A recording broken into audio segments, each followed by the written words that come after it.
foundation across verticals. And I once again welcome Peter Rimmel, Resident Representative CAS, and Mr. Pankaj Madan, Head Programs and Deputy Head India Office. The New Normal series, as some of you who've been participating in this will know, is to stay connected and keep alive the dialogue during these unprecedented times. The distinguished panel of speakers are here today to discuss the processes of globalization and glocalization in the new normal. I'm pleased to introduce the new speakers and distinguished panel who are well known to all of you as leaders in their respective domains and thought leaders in their own right. I'd like to begin by welcoming Mr. Harshpati Singhania, past President FICCI and Vice Chairman and Managing Director JK Paper. He's a generation industrialist in one of the India's largest industrial groups, JK Organization. He's been at the helm of various industry associations, including FICCI in 2009. He's currently a member of the executive board of the International Chamber of Commerce, Paris, and has served ICC in various leadership capacities. Mr. Singhania has an MBA from University of Massachusetts and an alumnus of the Harvard Business School. We also have Dheeraj Nair, Chief Economist, Vedanta Resources. Dheeraj is an economist who has held senior positions in the media, government, and corporate sector. He's also a prolific author, columnist, and public speaker on various policy issues. Prior to Vedanta, he was officer on special duty and head of economics, finance, and international trade at Niti Aayog. We also have Dr. Hiddleston Gupta, Vice President, Invest India. Hidol is an award-winning author of 9 books. He's won the Wilbur Award in 2018 for Being Hindu, Understanding a Peaceful Path in a Violent World. His book, Recasting India, How Entrepreneurship is Revolutionizing the World's Largest Democracy, was shortlisted in 2015 for the Hare Prize. Dr. Sengupta is a World Economic Forum Young Global Leader and Knight Thegdott Fellow at Columbia University. We have Professor Kamal Mitra Chenoy, former Chair, Center for Comparative Politics and Political Theory, School of International Studies, JNU.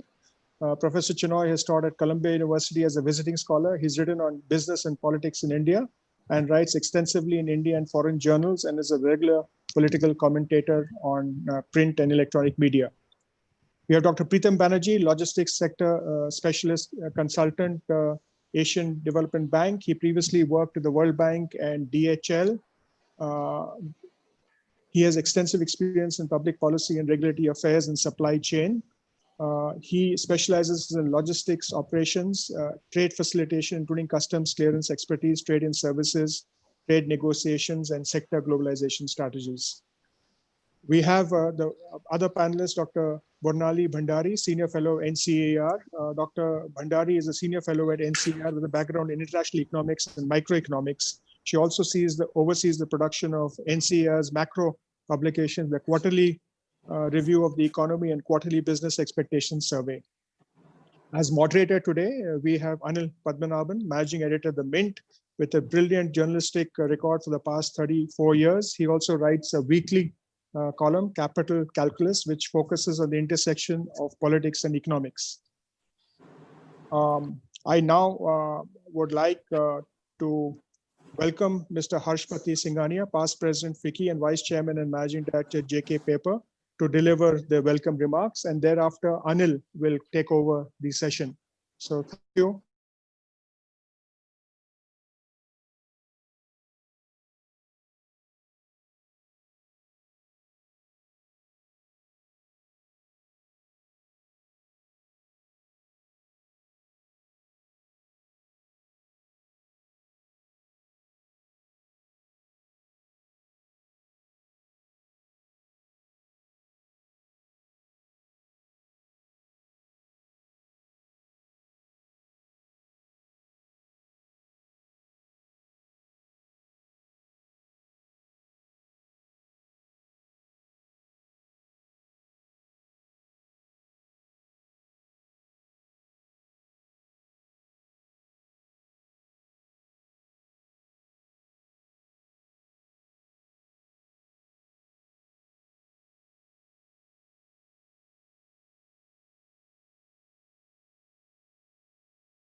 Hello?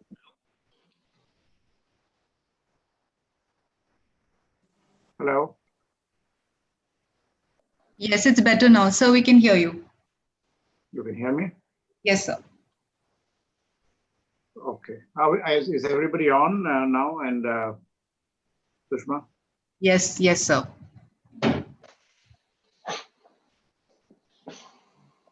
So should we proceed and carry on from? Yes, sir, please. Okay, sure. All right. So sorry, I think we lost the link. All of us did, I believe. So I'll start over again. And again, as I said, I'm delighted to be here at this program. And on this topic, I wouldn't say that I would be any expert on the topic of globalization, but I'd like to welcome each of the panelists, speakers, participants, and particularly thank the Konrad Adenauer Tuflung Foundation here to partner with Vicky on this program. Now, the word or the term globalization is something that is not entirely new, although it is a new term for many of us. It was apparently coined in the 80s by Roland Robertson in a Harvard Business Review article, which really means, as I understand, it is globalization plus localization. That means products and services that are developed and distributed globally, but also form an important part of the local economy. So that is where this comes. My only thoughts around this would be this, that, globalization was the big thought or concept that came into being over the last, let us say, at least 3 decades. Now, because of that, there are very strong global supply chains and interlinkages across companies, across countries, which cater to this. Now, this has been built over a period of 2 to 3 decades, and therefore we should see that they do not get entirely disrupted or lost, because actually I don't think we can do without that. You can't have one straight cutoff to say that we are going to go from global to local. And by we, I don't mean India alone. I'm talking about various countries. Because there has been some talk about a rising wave of protectionism, if I may, with some of this happening. Now, we have to be careful that globally, countries don't turn protectionist and completely disrupt these global supply chains. Yes, clearly there will be the emergence of newer supply chain adjustments, more alternate suppliers, a whole bunch of other things that will happen. But we can't, it has taken decades to build this, and I don't think we can dismantle it overnight. Now, clearly, localization, and when we talk about, when the Prime Minister spoke about Atmanirbhar Bharat, it was clarified very clearly that Atmanirbhar Bharat does not mean protectionist. It means that we can be more self-reliant, we can do more things locally, provide more jobs opportunities locally. And can India attract a greater FDI into the country to help establish this? Because India has a very large market, which is domestic. And based on that, can we be both domestic as well as use the economies of scale to actually become a part of the global supply chain? We are in several areas, but can we expand this significantly? Actually, I think that, global companies, or what we call MNCs, the enlightened MNCs were always global. They were global in nature, but they always thought locally. And therefore, they produced goods and services which were tuned to the local economy, to the domestic economy. And we have many, many examples in India. And those companies indeed have succeeded. and they have become more local than global, except that their ownership and parentage is international. The other side of the coin is that, whatever we may today, I would have submit respectfully that this whole issue around China is also currently an emotional issue.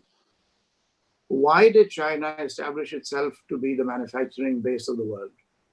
Because it was able to produce, in my opinion, goods and provide services, particularly in manufacturing, at very competitive costs, at low rates, and with deliveries that could be matched. Now, therefore, sourcing started from China. So coming to India, till the time we can be competitive and we fix our factor input costs, our issues, the issue of competitiveness will always be the heart, because at the heart of anything, because anybody who's going to buy anything out of a supply chain is always going to be ultimately looking at competitive costs and reliable deliveries and service. So therefore, it is essential that we are able to establish that if we are looking at finding a much bigger piece of action from India in terms of our businesses to be a part of the global supply chain. So those are some of the thoughts that I had about this whole issue, whether you call it localization, whether you call it where we are in India, whether we look at it from an Atmanirbhar view. So those are the thoughts I would humbly submit to the moderator and to the panelists, and of course to the audience to think about that. And once again, thank you very much for hearing me out, and my great pleasure. And I look forward to a very interesting and fruitful conversation this morning. Thank you. Thank you, Mr. Singhania, for your remarks and setting the context as a leading industry rep on how to look at the idea of globalization. But before we proceed into the conversation with our panelists, I just like to request Mr. Rimmel to share a few opening remarks of his own to set more additional context to our discussion. Peter? Thank you, Anil. Dear Mr. Harshpati Singh, esteemed colleagues, esteemed guests, I'm happy to welcome you to another entry into our FICCI CAS Virtual Dialogue series. And it's simply marvelous to see how the basic necessity of switching to a virtual format has given birth to such a, by now, well-established series of webinars. And the cast of guests that attend our events played a part in making our debates fruitful and engaging. I'm very much looking forward to another such event. Today, we're trying to retrace the journey from global to glocal in our new normal, as the series is called. I just hope that those technical interruptions are not becoming the new normal. To some degree, globalization has always been the more apt description for the process of worldwide intertwining trends, but also brands. In contrast, globalization implies the smoothing of regional differences in favor of one-size-fits-all approach. To my finding, this has never been really true. Granted, the 20th century has seen the emergence of primarily US-American brands. Maybe another reason why the 20th century was called the American century, but that could be understood in such a way that it is completely irrelevant if you drink, let's say, a Coca-Cola in New York City, Berlin, Addis Abeba, New Delhi, or Melbourne. You always know what it will taste like. When I mentioned Addis Abeba, that's also part of history. Till the early and mid-60s, there was no access for American products to Africa, as long those states were still colonies. Only after the opening and after the independence, America had access to the market of African countries. At least this has been the way in the past. Even Coca-Cola and McDonald's are now starting to cater to specific local demands. For example, take India with the McAloo or the big spicy paneer wrap. Or let's take a pizza. Pizza is definitely historically not an Indian invention, but if you have a pizza in India, the topic is Indian. It has nothing to do with what it was originally. So in the 20th century, I would argue that the blanket approach was part of the appeal. They optimized the free Western world. Their global impact and prevented so much due to specific economic realities, but also as a part of a wider global political mission. I'm talking about those brands now because they are part of a specific German experience, being separated into East and West, into, let's call it, capitalists and communists. It meant that both parts of Germany found themselves at the focal point of extensive foreign influence. So nowhere has the promise of Coca-Cola been felt so profoundly as it has in East Berlin. I'm not, however, telling you this to account for the power of globalization, but for its limits. Once the Cold War was won, it might have been expected that we in Germany would have been buried under an avalanche of American products. It was not the case. We still prefer Volkswagen to a Ford, German sausages to American beef, and thankfully so, and forgive me that, German beer to American water. Instead, we Germans are the ones who very often create your localized products. Localization calls for products tailored for a specific market with maintaining a global level of quality. But this is precisely what is yet lacking. German consumer goods are stocking the shelves of supermarkets in the Balkans and Eastern Europe. Sometimes even those supermarkets themselves carry the names of their German counterparts.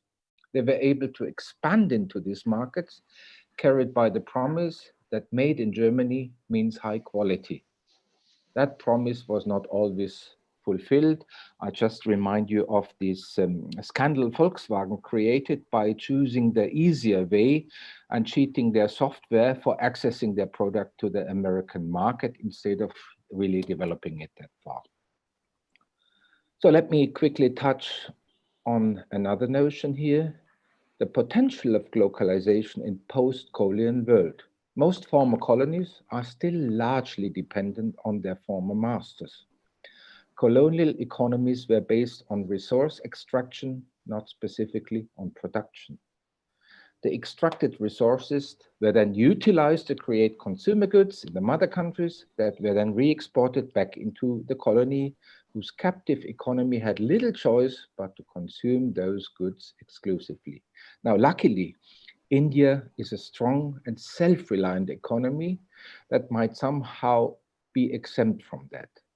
Today, India consumes foreign goods, but it's nowhere near anything that could be called dependent. That case is different if you look at other countries. In the south, let's take, for example, New Zealand, Uzbekistan, some island nations. Sometimes their size is so small that it makes production just unprofitable. Sometimes it's lingering affection to the former mother country that still binds them to foreign consumer goods. So since this does not just entail consumer goods, but also sometimes the media, the dependence can still today severely hamper efforts of nation building. Where it is economically impossible to create a distinctive market identity by producing own products, I'm thinking about New Zealand. They tried to have a homegrown automobile industry at some time. It didn't work out. So then globalization may offer another means to portray, on the one side, a sense of national distinctiveness on supermarket shelves or products without having to wait until the country is ready to actually compete with foreign products. So let me conclude. Globalization, as we know, has always carried with elements of localization. It is what we make of it and how consciously we utilize that knowledge that will open a new avenues in our future normal. And this is also true from an ethical perspective. Localization should not become an excuse to market different qualities to different consumer groups under the same brand. So if I mention samples of the fast food chains before, don't assume I have become an expert on fast food. I still prefer a fresh naan with some nice butter chicken over all of those. So let's look at the possibilities that globalization brings with it. There are too many to reject them off the hand. We have to look for the opportunities in it, adapt them, and then develop our markets. Thank you very much. Thank you, Peter. Thank you for setting very carefully the political economy underpinnings of globalization. I think is a very significant point you just made on how we interpret globalization will determine whether India can succeed at it or not. Coming back to our seminar now to the meat of it, it's the conversation. Thank you for Mr. Singhania and Peter for setting the context. The good news of webinars is that in these times it keeps us all safe.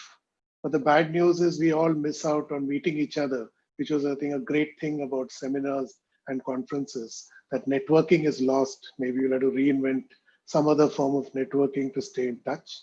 But it is something similar to the challenge posed by our topic for today, that is global to go local.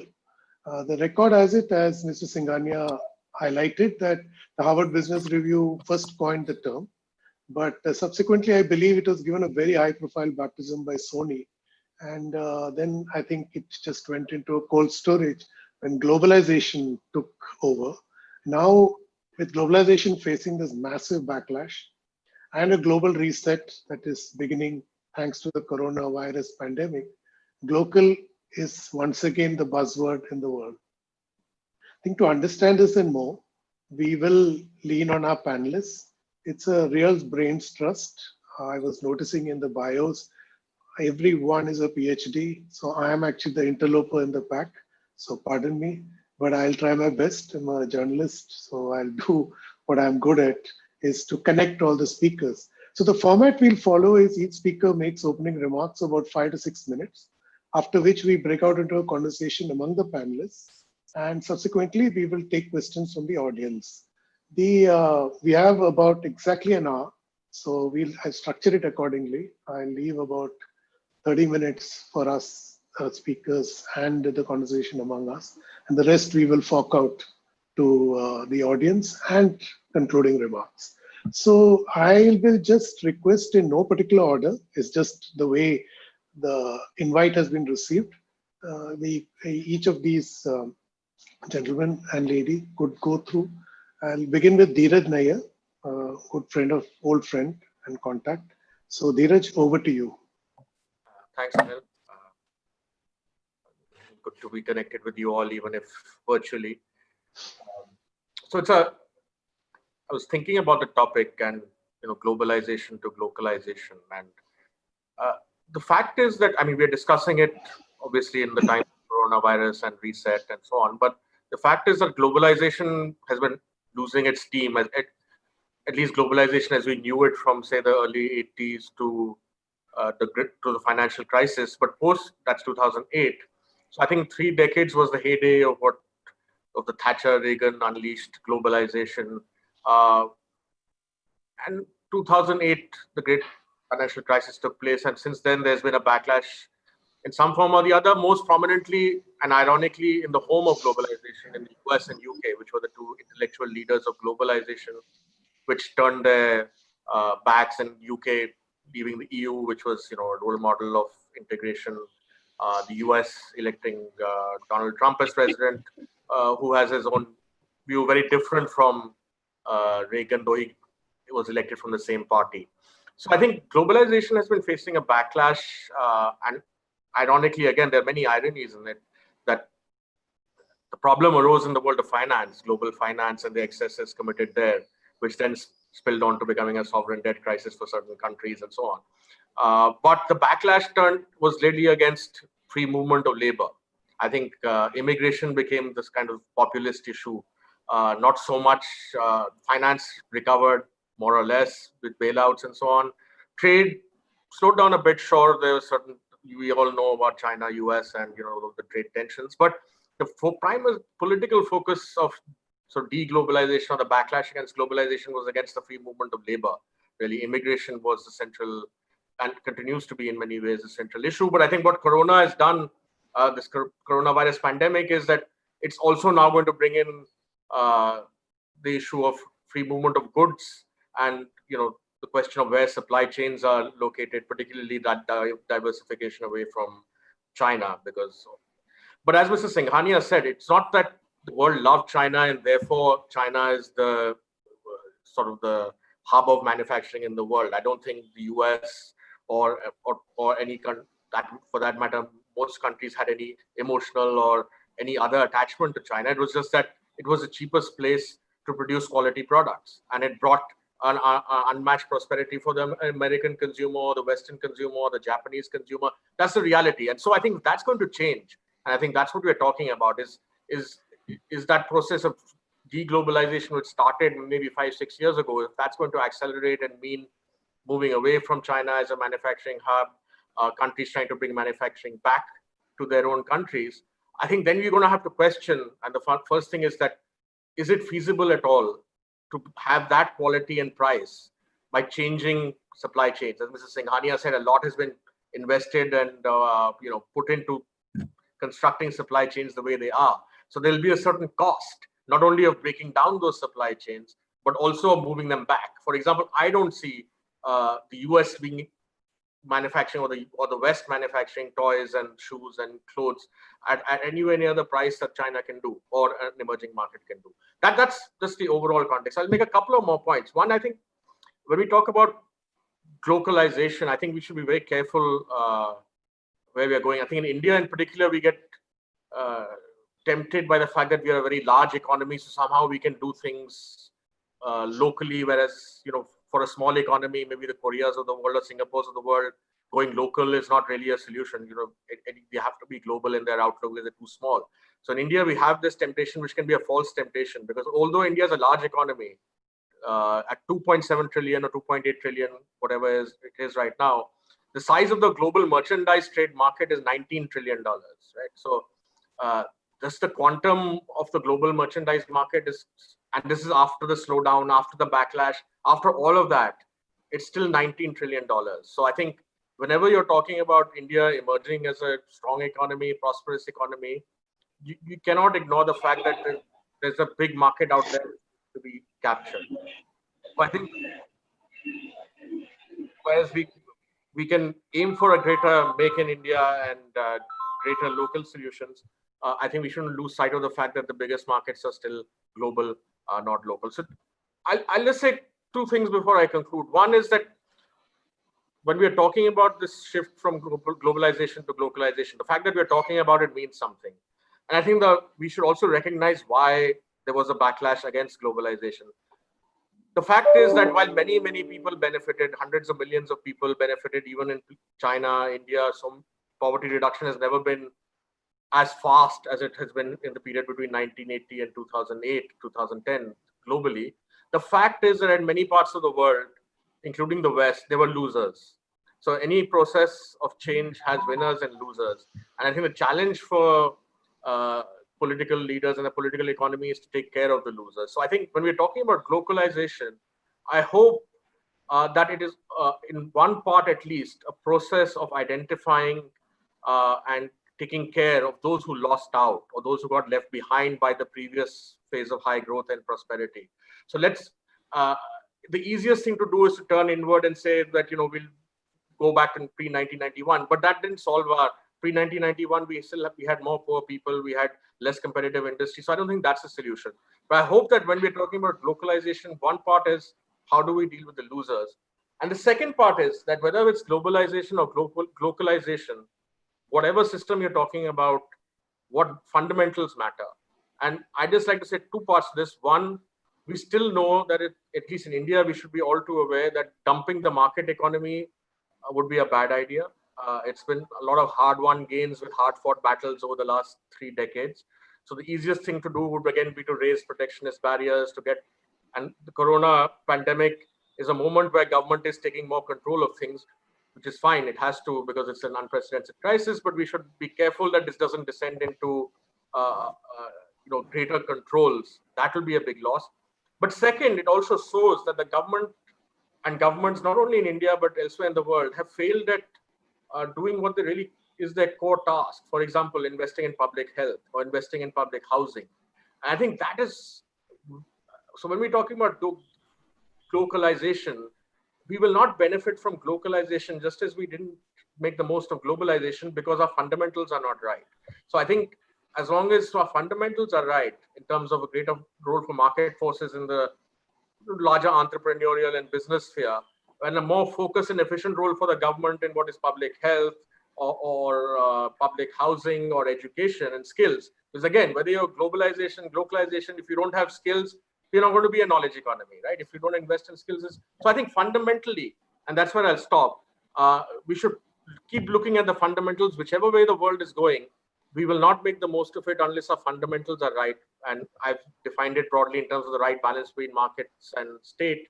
And of course, very, very importantly, we must make sure that nobody is left behind in whatever system comes next, because I think that is what ultimately leads to backlashes, and backlashes are not usually good for economic progress. Thank you, Anil. Thank you, Dheeraj, and thank you particularly for highlighting once again the political economy of this word globalization and the importance of a market-based economy. Implicit in that is a rules-based regime, which I think India needs to desperately embrace sooner, if not later. And of course, also flagging the fact that you do need a social safety net to protect those who will lose out. There will be winners and losers in any change. Now, can I request Mr.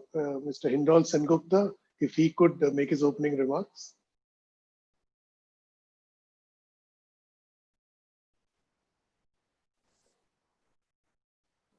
Thank you, Anil, and thank you to Cass and Vicky for inviting me.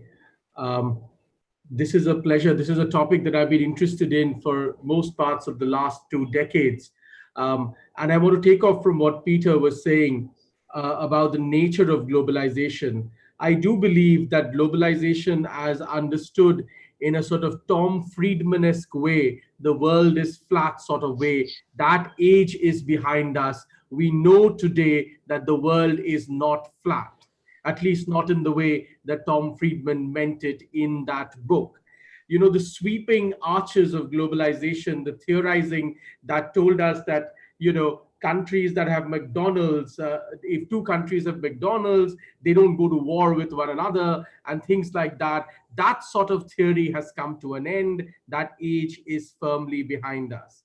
Some of us, of course, never entirely believed that, because in the heyday of this Tom Friedman-esque idea of globalization was embedded this idea that supposedly, you know, in a Pico-Irish world, everybody was traveling to different parts of the world continuously and leading a life constantly in aeroplanes and airports.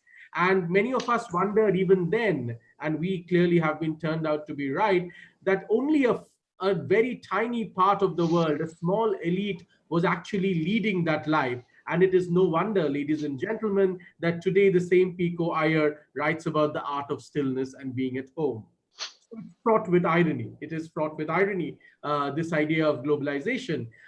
I want to now take off from what Dheeraj was saying and what Anil was saying to talk a little bit, since I represent Invest India and in a sense the only government person on this panel, I want to talk about India's own experience in government in building what Dheeraj called a rules-based system. Now, what is a rules-based system, ladies and gentlemen? There are 2 ways of looking at it. One, of course, is global norms, global rules, IPR. That's one edifice. But I want to go one step deeper. I want to talk about a rules-based system at the grassroots. I believe India is fundamentally changing in a sense that in many ways it's becoming a digital-first country. As you know, in my own lifetime, many things that were inconceivably difficult for Indians, and this has been discussed many times before, from getting a telephone to getting a gas connection has become almost immeasurably easy. But that's only one part of it. Now we are going one step even deeper by building a digital infrastructure that is able to transact literally trillions of transactions, billions, every quarter.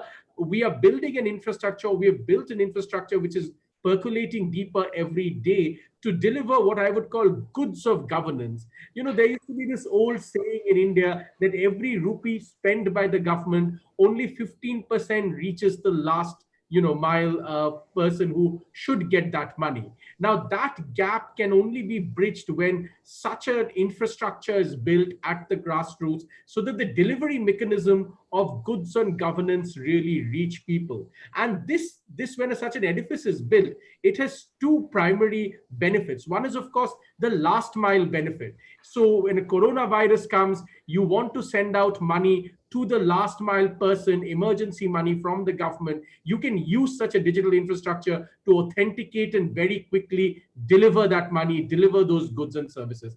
That's one. But on top, as this infrastructure gets built, there are also other allied benefits to the market economy. For instance, companies get created which use versions of this infrastructure to create value. Now, whether whether the FDI money coming into some of the biggest corporations today in India, some of the biggest digital players, all of this indicates that we are building a system which can add value both at the grassroots and can unlock value at the top for corporations. So this, even in the toughest of times, the kind of FDI India is receiving is an indication of that. Let's talk about one, since we are on the digital subject, let's talk about something that Peter mentioned. Globalization is taking an idea from around the world, but perhaps adopting it in any part of the world for localized sentiments, but the quality has to be at the highest level, right? The quality is important. Now, I would, my team in Invest India recently, our last report that we produced was on ESDM, the electronics manufacturing sector. Now, there again is a classic example where some of the best global practices are being used effectively in manufacturing in India. Make, for instance, millions and millions of mobile phones. India is one of the biggest players in the manufacture of mobile phones today. And it gives a sense on how one can take global best practices, bring it to India, set up assembly lines, which could then create world-class hubs that could also get those companies not only to manufacture in India, but also to export from India.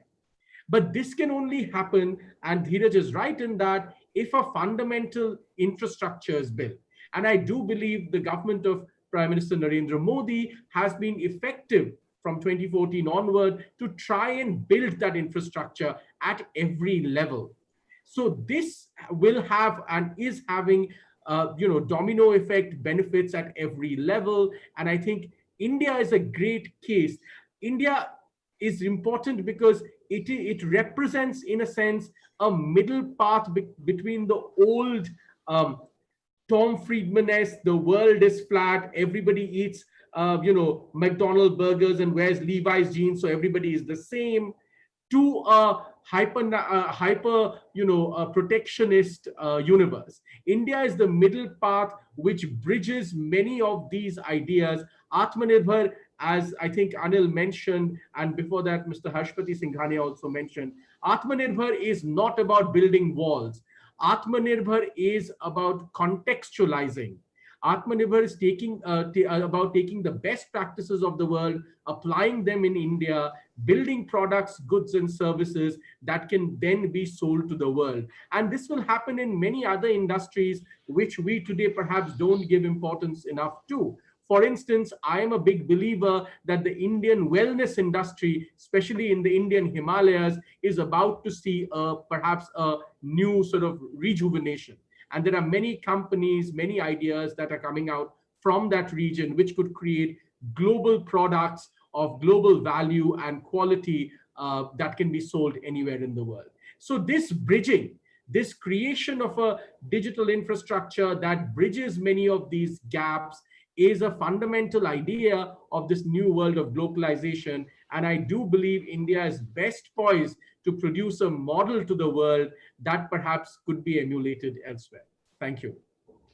Thank you, Indol, and thank you for setting out the bridge that India can adopt to embrace globalization. Before I just proceed to Professor Chenoy, I believe we are getting a lot of viewership on YouTube. So all of those watching on YouTube, please send in questions because we will definitely like to take a pick from all the questions that come our way. So after that, Professor Chenoy, over to you. Thank you. You know, there's an interesting phenomenon here that people are talking about globalization and what earlier we used to call oligopoly, but we are talking of a different situation. But the fact remains that if you go back to the British Raj, they had globalized India. And by the middle of the century, globalization was moving quite far ahead. And that's why FICCI and ASSOCHAM and CI and all of these bodies were functioning along with smaller bodies. Now, do these smaller bodies create some difficulty? Now, the fact remains that in an economy in India, which has long and large marketplaces, and where they cannot afford very high-tech stuff, there will be those skills. But those skills can be countered by dovetailing the larger industries with the smaller industries. And I think the point that is being made now that local skills have been destroyed by false creativity needs. There has been local deindustrialization, which does not help in helping industrialization. And there's increased dependence on highly mobile finance capital, a large part of it, which is monopolies. So the question to us is that it's not monopolies versus oligopolies, manufacturing, etc. But we must dovetail our ideas. We need not only the large business houses, but the medium business houses and labor. Imagine just a few months ago, when we looked at our media, we found that there was a huge migrant labor capacity was not being used, and these people were dying in the streets and without any support. So obviously, if we are going for weaker nationalism, that won't work. But centralization linked to refocus and redeveloping local manufacturing can be done by encouraging small, local, and medium businesses.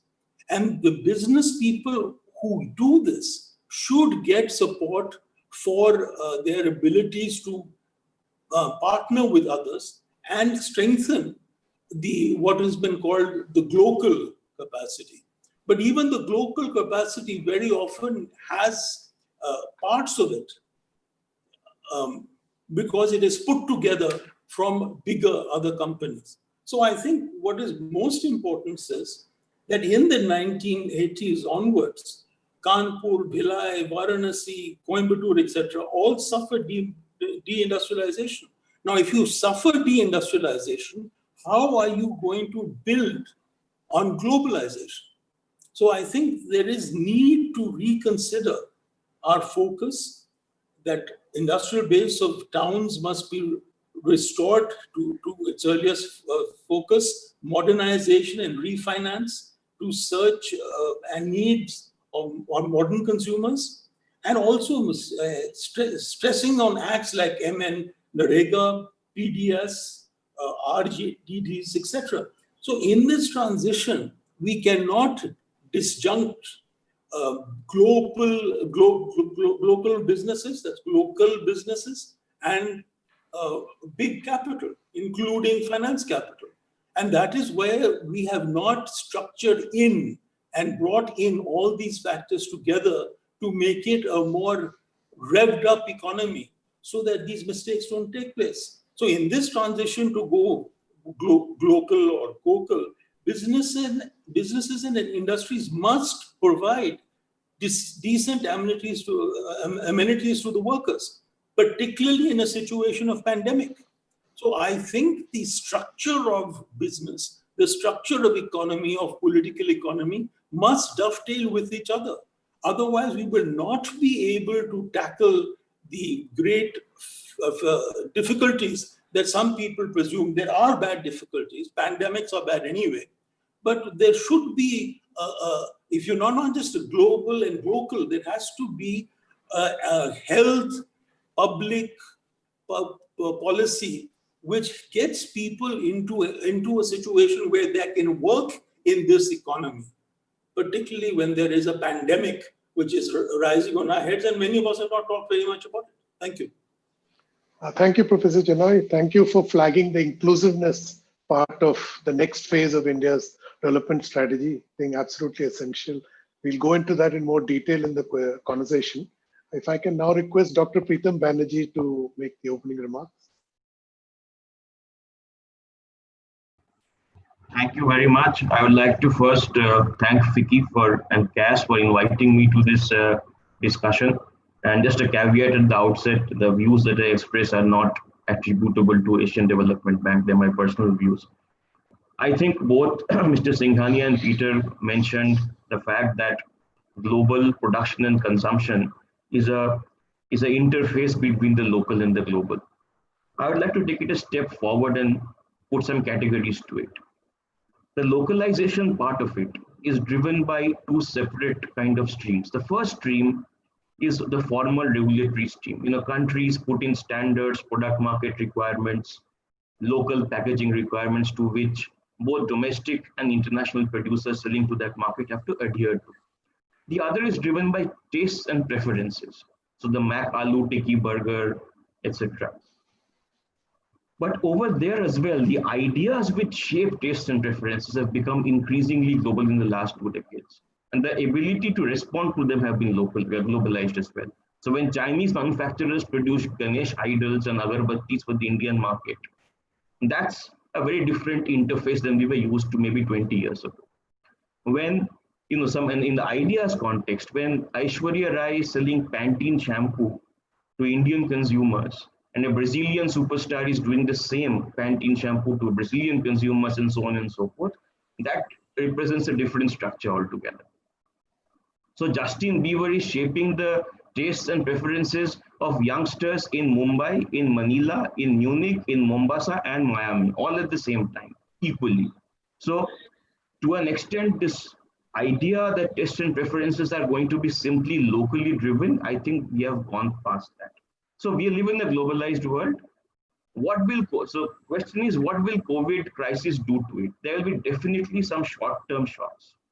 The first short-term shock, I think, which is being paid less attention to, is that changing demand dynamics and the fact that passengers and people are not moving across borders is changing the dynamics of relative freight rates significantly, right? So certain countries suddenly find themselves uncompetitive.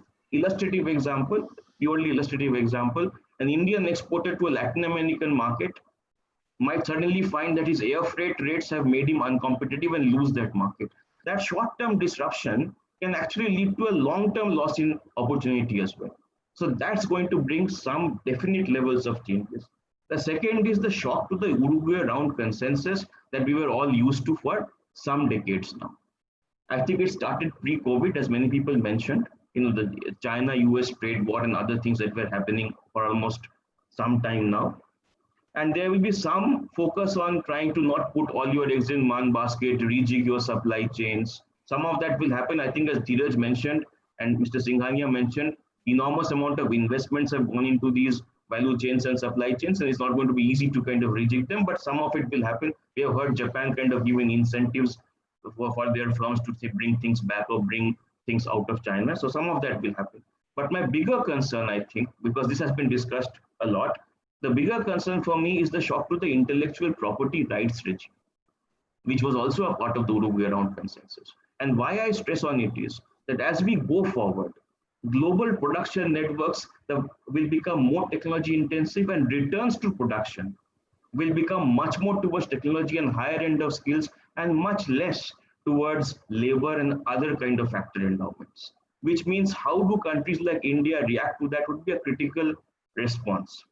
Why I'm saying this, even in labor intensive industries, take textiles, you have the bio revolution coming with new fabrics, new kinds of production modes, much more tech intensive. It's a labor intensive industry. radical transformation is coming, and not in the next 2-3 years. I mean, not in the next 15 years. It'll happen in the next 5-6 years. It'll happen in agro. It'll happen in many other industries which are shaped very differently today.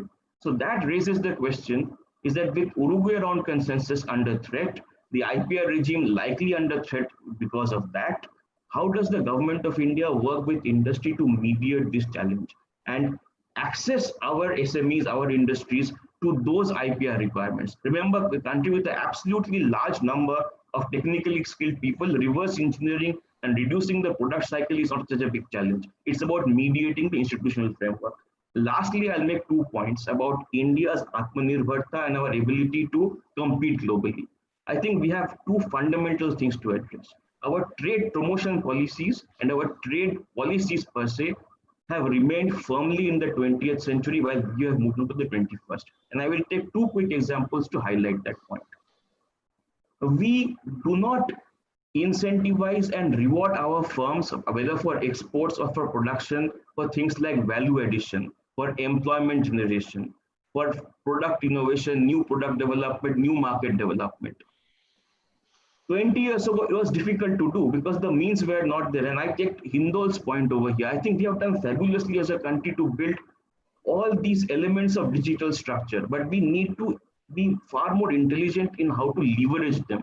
So today, if I connect the custom single window, which is electronic, the GSTN, the EPF online database, the e-banking relation certificate, if I integrate all of this and build an analytic system behind it, that system itself can develop the metrics to reward, calculate, and identify the firms which should be rewarded for it. You don't need a huge bureaucracy like the DGFT to do it for you anymore. So we need to think smart about these things. On trade policy, we have been obsessed with tariffs and on the services aspect on the movement of people. I think with COVID crisis, movement of people is anyway going to be difficult going down the line. And most of the services right now are being digitally delivered across the border. We are doing this digitally right now. And in that digital space, which was so far free of barriers, is cross-border delivery digitally, new barriers are going to come up. And I think our trade policy architecture is not ready to deal and negotiate with those new barriers. We have to get ready. The second point is that on the goods itself, it's not tariffs that will determine market access. A host of new technical standards related barriers, product market related barriers, behind the border barriers as we call them, are going to come up. The new protectionism will not be driven so much by tariffs, but by behind the border regulations. And we typically have not been very good, if you look at the history of our trade negotiation, in dealing with these factors. So unless and until we get these 2 things rapidly correct, we will have a little bit of a steep climb on that hill. I'll end there. Thank you very much. Thank you, Preetham, and thank you for touching on another, I think, hot button issue, which is underlying this entire Atmanirbhar idea, is administrative reforms and unshackling the industry and all of us, the competitiveness in this country. The bureaucracy has a stranglehold on us right now. So I think that needs to go. It's a foregone conclusion. Now, last, I'd like to request Dr. Barnali Bhandari, Senior Fellow NCAR, to share remarks. Thank you, sir, for inviting me. Thank you, Vicky and Cass, for inviting me to this very interesting series and to join the eminent panel. I'm no expert on globalization. I studied globalization during my PhD days, but I mean, I would just like to step back and ask all of you that is it, is it the new normal really? Because I mean, if you look at our practices, both from the consumption side and the production side, as my previous speaker, Dr. Banerjee, pointed out, we have been practicing some aspect of globalization already. I mean, I know I bring in the McDonald's example back again, but I mean, McDonald's does sell aloo patty in India. Not only that, even the pizza example being used, the uttapam is an Indian pizza, of course, at a different base. So it's not that local or even mixed zones in urban areas. Again, these may be much at a disorganized level, But the fact of the matter is that we are already practicing some aspects of globalization already. And we have been catering to both global and local markets. And I think Dr. Banerjee's point is very important, that we need to distinguish between the consumption side and the production side. While on the consumption side, it is about tastes and preferences, especially the food example, the food and beverages sector comes back as a repeated example that we all used in some level or the other. The production side is also important. And it's not, we're talking about foreign direct investment. There's an extensive literature on the subject, and there's extensive evidence on the subject, is that foreign direct investment has an impact on economic development when we meet a minimum requirement of skills, of financial development and human development. So the point that almost all the speakers have pointed out, we need to get our fundamentals right. If we don't, that again boils down to, that means education and skills.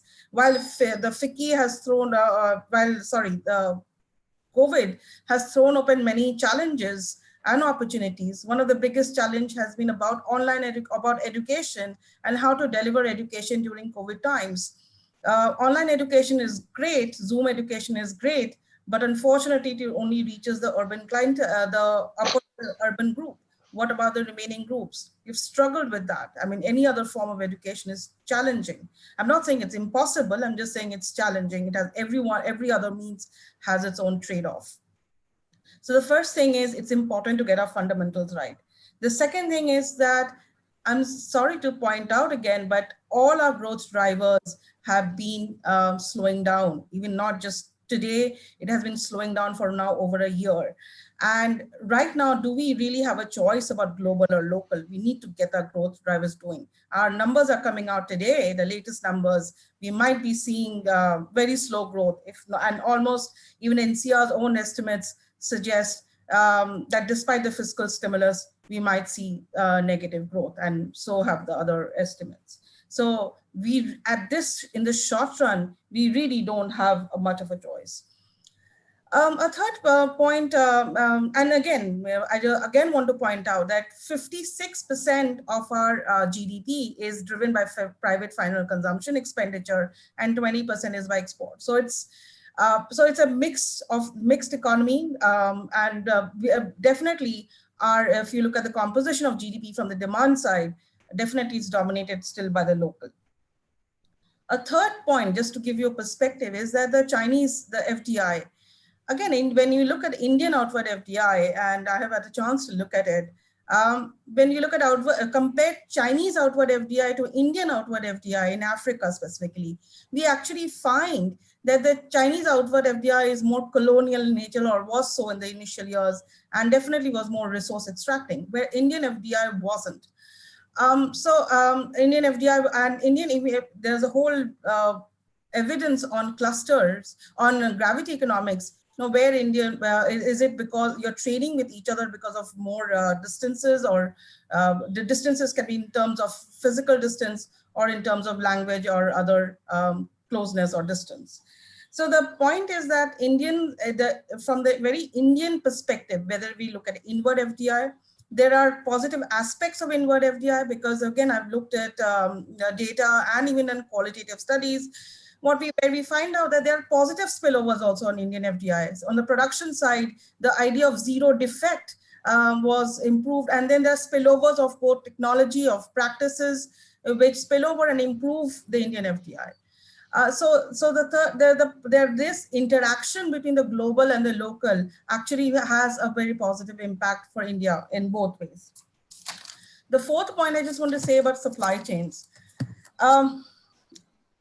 The idea is we have to, I think it's the same point again, but I want to talk specifically about digitization. NCR has been conducting this business expectation surveys, and one of the key, we did this as out of our business expectation surveys, we sometimes try out different things.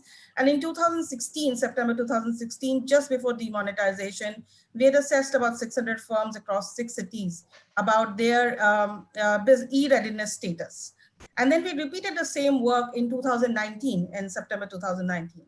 what we find is that there has been a tremendous improvement on the business side in terms of digitization. While there has been tremendous improvement, I do want to point out that the micro firms, the firms with annual turnover of less than 1 crore, actually still tend to lag behind. And it's not just about financial accounting, because when you look at digitization in various aspects of production, we find that while financial accounting, there's 100%, but in other aspects, digitization has lagged behind. So there is definitely, I mean, if we want to be a part of the global supply chain, it doesn't really matter whether, whether the factors attracting domestic investment or factors attracting FDI are pretty much the same.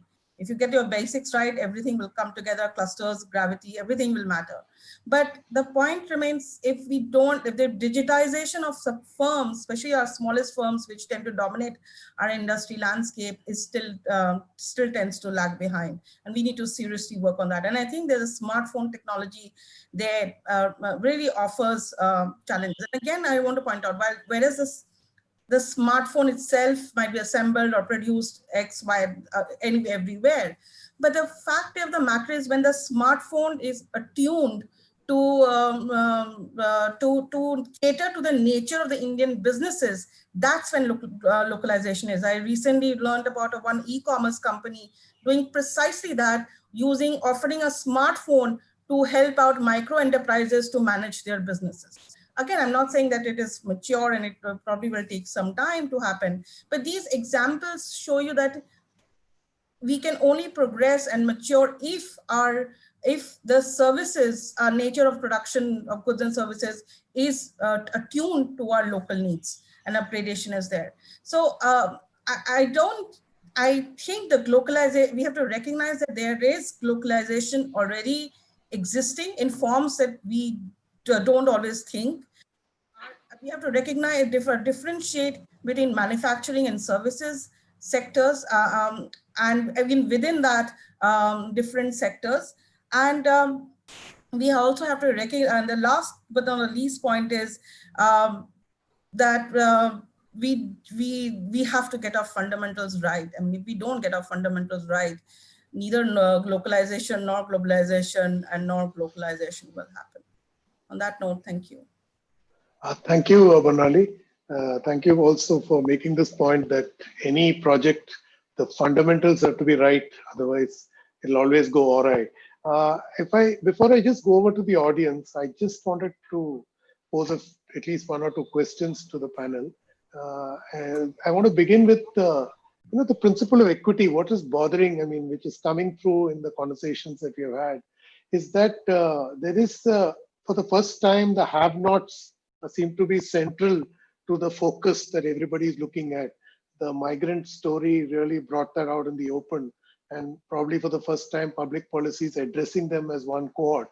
Now, if that's the starting point, then if some of you have mentioned, I think most of you mentioned, Professor Chenoy was particularly emphatic about the inclusiveness nature, and so did Dheeraj talk about the fact that we should not ignore those who may lose out. So, I raised this question because what is happening is, as we come out of lockdown, there seems to be an inherent bias, a class bias in the things that we can do or can't do. Like, say, flying, for example, which was fairly democratized because of the budget airlines.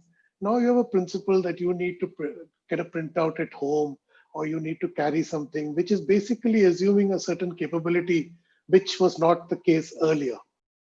So I'm like this, you can stretch it to many other issues. This principle of equity generally bothers me. So I was wondering if Dheeraj, you and later Professor Chenoy can dwell on how can this business of globalization address this problem? Make sure that this is addressed as we move forward in creating a new structure for the Indian economy. Dheeraj first. So Anil, I think what the migrant crisis has brought out in no uncertain terms is, the still incredible inequities in the system. And of course, there were some who would say this is market failure, but I would say it's more government failure, because, these people have, of course, haven't got access to the market economy for or do have access, but not formal access, like many of us are fortunate to have. I mean, they work on daily wages or in informal enterprises and that sort of thing. So I think it's very clear that the quality of employment and the quality and the basic capabilities these people have are clearly not enough. And,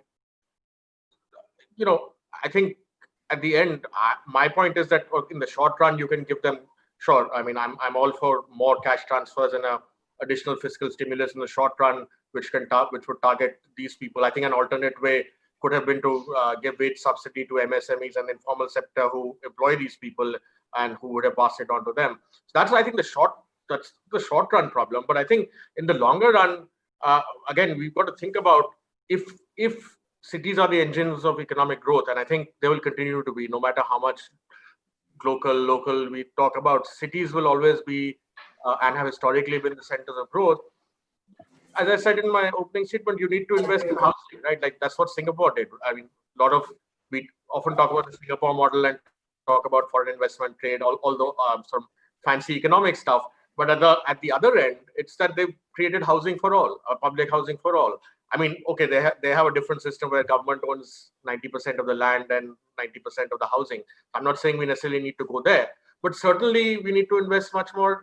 We've been talking about affordable housing for years now, and nothing really has happened in terms of these 80 million people on the street. They clearly don't have any even basic housing, and similarly in the slums and so on. So I think the government needs to stop running businesses, for example. I mean, why on earth are we trying to run Air India and spending 10,000 crores a year subsidizing an airline? And as you said, class bias. For some reason, the government thinks it's worth spending 10,000 crores a year on subsidizing a failing airline, but not spending the same amount of money investing in public housing for migrant labor. So I think there's a certain sense of a priority which is still not right, whether you call it because of, I think this government has changed a lot of things in terms of making the government more efficient, systems more efficient, but fundamentally we've got to think about the role of government ultimately, and markets will do what they do and not do what they don't do. But I think the government needs to invest in these people, in their capabilities and so on, and stop. And you say you don't have resources, fiscal deficit and so on. But what is your excuse in terms of funding loss-making PSUs? I mean, that money should surely be going to these people. So I think there's a sense of prioritization which needs to change. And I think that in a way reflects what you said, that we have a bias. So we still think it's worth running certain PSUs because they employ an elite managerial class or an elite labor class. But at the same time, we don't think it's important enough to put the resources, I would say, print money and build public housing or build hospitals at this point. That would be my view. Professor Chenoy? Well, look, firstly, what is happening to the society that we live in? Many of us have been in Maharashtra, other parts of Mumbai. There is a pandemic. People are dying in Dharavi and elsewhere. And if you go on in the slums of Delhi, again, the same situation. So the functioning of our economic and political order is not weighing what is required for the people who are suffering. And so you have Namaste Trump by our greatest leader, but it has no impact on those who are suffering. And I think the measure is that Glocal, yes, but Glocal with equity and support. And unless that is done, it is not going to function as it should. The pandemic, there is no surety and most unsurety that it's going to conduct itself for quite some time. And that means that the poorer sections are going to have a much more difficult time to make do and to get support, including for health, students, for their children, etc. So I think it is time that all this be collated. Yes, we support the Glocal, but that Glocal must dovetail into the people in Dharavi and other areas of this country, so they can actually use their ingredients and their skills and their mental skills and political skills. If there is some support, where is the support for the poverty-stricken? And when you have that kind of situation, it means the economy strength goes down because these people are not able to contribute. So I think that there has to be a much more clear-headed attack on why people have to go for migrant labor for months and they die on the way. And no major group of intellectuals, economists, and others have made a good foray into this to get things together. And at the moment, the situation is not getting together.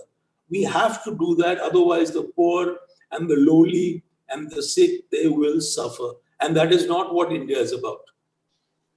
Thank you, Professor Chenoy. Hindol, if I can bring you into the conversation, since you're one person who's walking the talk here on investment, I wanted to know, there's a question that has come in from one of our YouTube viewers, and they asked a very simple question: what is the future of the economy that you foresee in a globalized environment?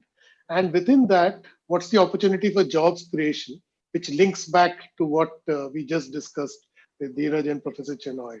So, Hindol?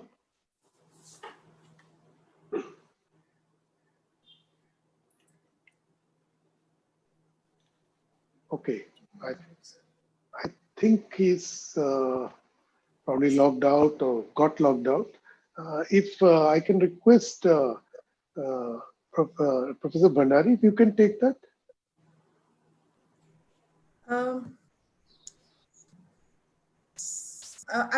If I may just come in on the equity part of it, I just want to support Dr. Hiddleston and Gupta. That India has done fantastically well when it comes to G2 in terms of the digital infrastructure. I have had the chance to evaluate now for 3 years, looking at direct benefit transfers of states and UTs. In an unpublished report, it does show that we have done quite well. But again, it's a process, in a country large, as paradoxical, as vast as India, it takes time. And I think an NCR study, which actually shows that through our telephonic surveys, it actually showed that we were doing a decent job in reaching out to rural areas in terms of our subsidies, both PS and cash transfer benefits. But we were not doing so well in terms of reaching out to our urban beneficiaries. So mismatch and the challenge of COVID has brought out the challenge of urban migrants or even urban issues, that the burden of COVID-19 has fallen on the urban poor, and they have had the least amount of access to the DBT transfers, at least if you look at between rural and urban. And again, this is just from Delhi NCR region broadly. So I think where we need to think about important thing is, it's not just, if you just look at technology by itself, it's not the answer. We have to look that direct benefit transfers, technology provides a means to an end. And what is our end? Our end is to provide a social security or safety benefit for workers who are not able to leverage the benefits that are coming from globalization or basically improved economic activity. Either they don't have the requisite skills or they don't have the requisite, they are not at the right places. After all, you're migrating to a place because you want a better job or you can get a better value for your skills that you already have. So this is important. This idea is that we need to work on our technology more. And then one of the, I'm just pointing out, in a short run, a quicker way would have been to maybe have universal PDS, where we could have actually reached out to a larger number of poor, where we wouldn't have had this challenge that people faced, where they were being left, whenever they're not able to access the social welfare benefits. In the longer run, as we build our one nation, one ration card, we could go back to a more targeted scheme. So I think this recognition that our tremendous technology capacity that we have is a means to an end, and a larger end is to have growth with equity or equitable growth, is that we need to change our policies and we have flexible systems as such that can cater to a needs of a larger population. So it's also important to have a very important perspective that we have achieved a lot, but we should also recognize the limitations of our systems, at least in the short run anyway. Thank you, Purnali. If I can just move to one more question, which has come from Sohela Kapoor. I'll pose this to Preetham. Why can't we create industries in rural areas, develop them as tier 3 and 4 cities, so people find work where they stay? Very simple concept. Take jobs to people instead of people to jobs. So, Preetham? So to go back to the point I was making, I think in some ways there's a fundamental conflict over here. And to understand that, I'll go back to the technology issue. The reason why there is so much of informal sector jobs today, and it's not an India only phenomena. It's a phenomena that is worldwide. You're seeing this in the US as well, where you have a very large numbers of people in the so-called gig economy. And that goes back to the heart of this question. How do you decentralize production, and what returns would you get to that production, and what kind of skills you need to be able to serve the existing market structures today? As your production networks become more technology intensive, as the returns to labor falls relatively, returns to higher skills increases significantly, and not just in the traditionally, high-tech sectors, but also in what we were used to consider as labor-intensive sectors. So the kind of things which would imagine could be done in a rural area, maybe low-end textile manufacturing, low-end fast-moving consumer goods manufacturing. In theory, it's a great idea, in my opinion. In practice, it won't work because all of this will center around a technology-driven value chain, and they need to be clustered together. The way industrialization has worked over decades, it didn't come out of any conscious policy to create industrial hubs or locate factories in a certain location. They tended to naturally be driven in that direction because they need to have this whole ecosystem. These ecosystems compete, right? And these ecosystems, for example, just take any product, whether it's the textile cluster in Tirupur. It came out because it requires that ecosystem of manufacturing. So this very Gandhian idea, with all due respect, that you could move production to the villages won't work. Even in the service sector, because of digitization and technology, you are seeing a lot of this informality come in. The Uberization is welcome, but it also drives a lot of this gig economy, drives a lot of informal kind of workplace conditions. So this is a challenge that will remain with us. The question is, how do we as a country have the systems in place where we can drive the maximum value from the existing production networks? How do we negotiate access to IPR? How do we skill up our workforce so their returns to their skill is maximized? And for that, we'll actually have to develop better clusters. The kind of things that the government is doing on MSME financing, on helping redefine what an MSME means. All of these are very important small building blocks. Several others are needed. We need to make the ecosystem of manufacturing in India better, have many more people move to a formal sector job in manufacturing from the informal kind of stuff that you have today. And in the service sector, we're stuck with that informality globally. And there is no quick fix solution. Everybody is saddened by what we are seeing, but the solutions have to come out of the harsh economic reality of the structures that have evolved in the last 3-4 decades. And I think Dheeraj's point about the social service net, social nets that can come in, either public housing, health, etc., to reduce the inequities of this framework where people have informal jobs, less permanent jobs, have huge disruptions to their jobs on a regular basis. That is a focus area as well. Thank you. So Preetham, if I've understood you right, you're basically saying we need to humanize globalization instead of trying to go and reinvent an entire new structure. Great point.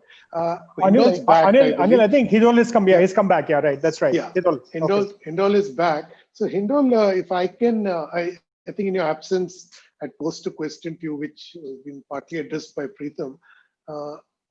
We are talking about the question was taking jobs to people instead of people to jobs.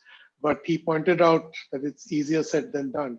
So when you look at it as an Invest India head, what is it that you need, because you can also articulate the industry viewpoint on the ecosystem which Preetham alluded to, whether all those issues need to be fixed like post haste. We have been discussing this in the entire career of my journalistic career since I started in '86 about resetting the admin, etc. But how do you see it, Hindol?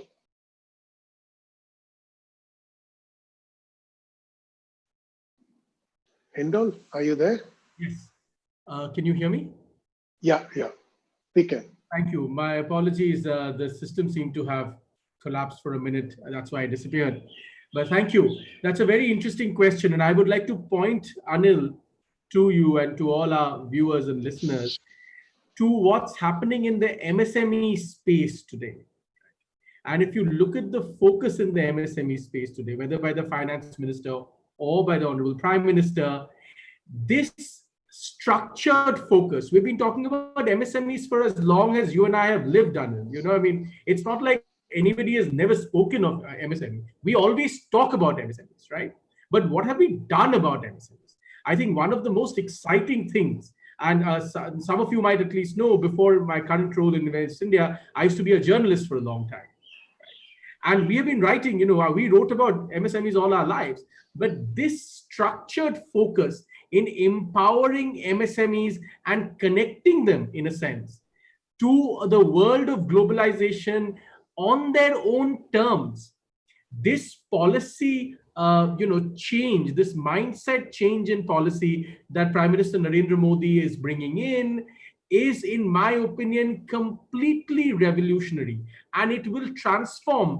Look, many people, many of us who work with public policy understand that public policy is not just about laws, it's about what I would call a policy mindset. A climate is created for public policy to succeed. A mindset needs to be created within many stakeholders, from customers to practitioners to business to government to bureaucracy. That mindset is critical for any public policy to really work well. Without that mindset, merely creating words on paper doesn't help. And I think coming right from the top, from the Prime Minister, when he talks about being vocal for local, you see what he has done for Khadi.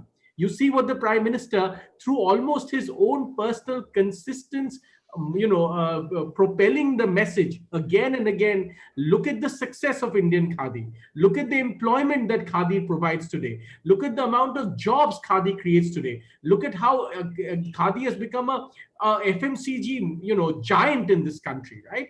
And so much of it has happened because of the Prime Minister's personal intervention. So I am very enthused by this special focus on MSMEs, and I do believe that a new economic revolution is going to unfold in this MSME sector, which will take care of many of the issues that we are talking about today, which will empower people at a particular level and bring real money into real hands, and at a particular level of society, which will bring many of these issues or tackle many of these issues. And I think we should keep our eyes firmly focused on how this policy gets unrolled and what happens there. The combination of MSME focus and local to being local for local focus and digitization, a digital first India. These three, I would say this is like the new jam trinity, Anil. This is the new jam trinity. MSME, focus on local products, but at a global standard, and digitalization. This is the, almost like the Jam Trinity 2.0. This will really reap new benefits. Thanks, Hindol. Actually, we are now in the last 5 minutes. So if I can request each of the speakers to give a 1-minute summation, because we're short on time. And I'll reverse the order. So I'll begin with Bornali. I just thank you, sir, again. It was a very interesting discussion. I just like to say one line. I think localization is happening even as we speak. We recognize it and we have to upgrade it to global standards while catering to local communities and local population. Thank you. Thank you. Preetham? Thank you so much, Anil. I think very quickly, I fully agree with Hindol. I think the MSME related reforms are critical. The implementation models will also be critical. One part is the ecosystem. In India, the implementation and enforcement is where we have often failed. I hope that would not be the case. I have full faith in the leadership that we have today to see it through. Also to use the digitization that we have built in a much more smart way that we can drive greater value from it. There are plenty of things we can do there. And last but not the least, we have talked a lot about skills, and that's where integrating larger numbers of our population into better paying, more sustainable jobs comes in, integrating them in the technology networks that exist. We have spoken a lot about skills, but we have still not got the models right. I don't have a solution, but I think that's where we need to really, really focus on. Thank you. Thank you, Preetham. Professor Chenoy? Look, I just want to say one thing. If we want to get things right, we must get people with skills and who can use that utility to build the small areas or large areas, to bring in capital in because global capital is not within our particular reach, but Glocal is. So I don't see in the discussions that we have that there is any integral meshing with all these things together to make the economy function. I mean, whatever the Prime Minister says or others say, the work has to be done by the people on the ground. And that is where FICCI and CI are also very important, because you have linkages with political there. And I think there should be a coherence now, because the situation with this pandemic is bad. So we must prepare for what is going to come and move it forward. Thank you. Thank you, Professor Chenoy. Hindol, can we have you back again? I just want to point out three things which I think we should keep our eyes firmly on. And I would give examples here, not of policy, but actual, elements, so to speak, of that policy. I would say, think about what connects the success of Khadi in India, the Bhim application, which makes transactions easy for billions of people, and look at Arogya Setu, an open infrastructure setup which has been downloaded now by 100 billion people or more, right? Look at the combination of all those two people, of all these three things. 100 million downloaded app, a digital infrastructure for payment which is accessible to everybody, and a success of a uniquely local product like Khadi. If you if you weave these three stories together, I put to all my co-panelists, to you, Anil, and to all the viewers, we will find a new story emerging, and that new story will be an exciting one. Thank you, Hindol. And Dheeraj, the last word is yours. Okay, thanks, Anil. Three things. One, if you look at the last 100 years, the world has gone through cycles of ideas, cycles of policy, cycles of dominant narratives. So we've been open, we've been closed, we've been open, we've been closed to various degrees. So this is another cycle. Second, India reforms in a crisis. So, I mean, Hindol, you, me, all of us have journal media backgrounds. We've been writing on many things for many years. But there are periods when things happen faster than at other times. So 1991, 98, 99, maybe 2014, 15 in terms of the Jam Trinity and so on. And now, I think whenever there's a big shift, and this is clearly going to be a disruption that has happened to the global economy, to the global system. So it's going to change things. And I think there's no reason, and we saw in the announcements that have been made, several radical reforms on agriculture, on MSMEs. So I think the moment is right. I would only say that the foundation is there. We should expand the foundation to ensure that those who are falling through the cracks, like these 80 million migrants, they are somehow integrated into the mainstream over the next 4 or 5 years, because whatever system we move to will not be successful if these people are left behind to their own devices. Thanks, Dheeraj. Actually, before we conclude, both Mr. Singhania as well as Peter have been patiently listening to our entire discussion. So I'm sure they have also got a few thoughts to share. So Peter, if I can request you first to share your thoughts, and then Mr. Singhania. Peter? Okay, I think. Peter, are you there? You're mute. I think your mute is on. Can you hear me? Yeah, perfect. Okay, so more or less the quest of all the speakers was to address reforms. I can join that, and every reform has winners and losers. If we look at the situation now, we have, if I have the figure right, 45 million losers already. They are the victim of reforms not being undertaken. Pandemic we have now is just a symptom in terms of medicine, but not the cause. So this is something to be addressed, like many have done, to address the, let me say, the fair balance between labor and industry and service sector. I believe the next one suffering will be the industry and service sector, because those 45 million will not be back tomorrow when production picks up again. So that is maybe the situation to call for strong reform. And that should, as it has been said before, also be in the interest of FICCI and its members. It's not only a government issue to look that those reforms will be happening. And then I'm sure productivity picks up and all those things addressed will come to a better road. Thank you. Thank you, Peter. Mr. Singhania. Thank you very much, Mr. Padmanabhan, for this. It's been a very interesting discussion, and I think different panelists have brought out different aspects of their perspectives from their experience, and I really enjoyed listening to this. I would just say that I think, in essence, we have very good ideas and also several policies with this government trying to build basic building blocks over the last few years. Really, I think the key lies, as somebody mentioned, perhaps Dr. Banerjee, in execution.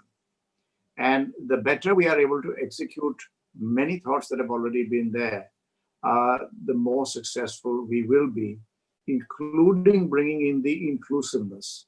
There are several policy measures already for bringing in inclusiveness. I think where they fall short sometimes is the disconnect. And I just want to bring one aspect. We are a federal structure, and therefore it is extremely important for a very good sort of relationship or a working relationship between center and states. Center can prescribe policies, but really in many cases it's the states that have to execute it. And if I were to paraphrase this issue of globalization, if you take the center to be the global and you take the states to be the local part of it, really we need to bring that together to see the results delivered for the benefit of all our citizens. And last but not the least, and I think several speakers touched upon this, the issue of, when we talk of an environment of economics and business and a whole lot of things, we need to simultaneously carry forward the other enablers, which are education and healthcare, along with infrastructure and all of this. Because unless those are equally strong, our economic system will not deliver the results that we wish. So coming back, we will have to be competitive economically, but we have to carry all this. Sorry, Anil, that was a bit long-winded answer, but I thought I'd try to put forward my thoughts. Thank you so much. I mean, I've been asked to sum up this conversation. I won't even attempt it. I think it's a very complex issue and dealt in adequate detail by all our panelists and our two extra speakers, which we got as bonus, Mr. Singhania and Peter. And all I can say is that taking Hindall's optimism as the concluding part, that the idea of globalization is doable. And on that note, I'll hand off to Dilip to wind up today's seminar. Thank you so much for having me here. Thank you, Anil. And as you said, that I'm not going to even attempt to summarize. But first of all, thank Mr. Singhania for his address, and thank you, Peter, for this continued partnership. But most importantly, Anil, thank you really for conducting this panel discussion among 4 divergent aspects of it with Dheeraj. Dheeraj, thank you for joining. Hindal, always refreshing to hear you speak. Thank you, Professor Kamal Mitra Shenoy, for joining and giving your whole idea of inclusiveness. Pritam, you've always been a great partner to FICCI, and thank you very much for participating in this. Bornali, thank you for your perspective there. And thank you again, the entire CAST team and the FICCI team, Manish, Shushma and team, as well as the entire cast team that is there. Thank you all the viewers for actually joining in. I think what Anil did was look at the chat group and take the questions and direct it to everybody. So I think all your questions have been answered. It's been an extremely enriching discussion and a lot of points to take home, and in fact also agenda for FICCI to take forward. So thank you everybody, and I think we conclude this webinar here. Have a great day and keep safe.